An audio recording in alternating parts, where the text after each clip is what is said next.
ವಾಲ್ಮೀಕಿ ನಿಗಮ ಬೆನ್ನಲ್ಲೇ ಮತ್ತೊಂದು ಹಗರಣ. ಬೋವಿ ಅಭಿವೃದ್ಧಿ ನಿಗಮದಲ್ಲಿ ಕೋಟ್ಯಾಂತರ ಭ್ರಷ್ಟಾಚಾರ, ಅಧ್ಯಕ್ಷರ ಚೇಂಬರ್ನಲ್ಲೇ ಡೀಲ್ ಆರೋಪ.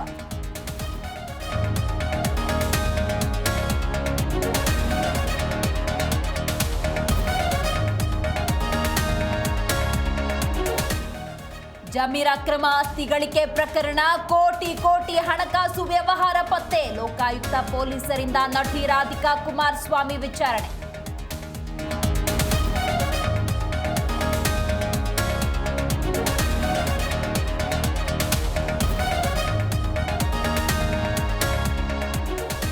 ಅನೈತಿಕ ಸಂಬಂಧ ಪ್ರಶ್ನಿಸಿದ್ದಕ್ಕೆ ವರದಕ್ಷಿಣೆ ಹಿಂಸೆ, ಹೆಂಡತಿಗೆ ಕಿರುಕುಳ, ದಿನನಿತ್ಯ ಗಲಾಟೆ, ನೇಣು ಬಿಗಿದುಕೊಂಡು ಗೃಹಿಣಿ ಆತ್ಮಹತ್ಯೆ.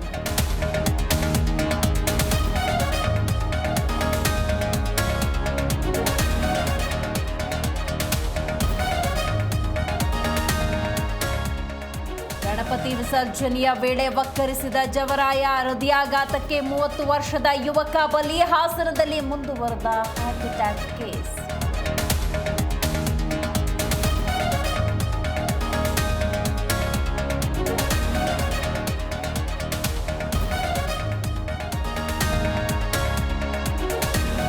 ಮಸೀದಿಯಲ್ಲಿ ಗಣೇಶ ಮೂರ್ತಿ ಪ್ರತಿಷ್ಠಾಪನೆ, ಭಾವೈಕ್ಯತೆ ಸಾರಿದ ಗದಗ್ನ ಸಂದಿಗವಾಡ ಗ್ರಾಮ. ಮುಸ್ಲಿಂ ಯುವಕರಿಂದಲೇ ಬೆನಕನಿಗೆ ಮೊದಲ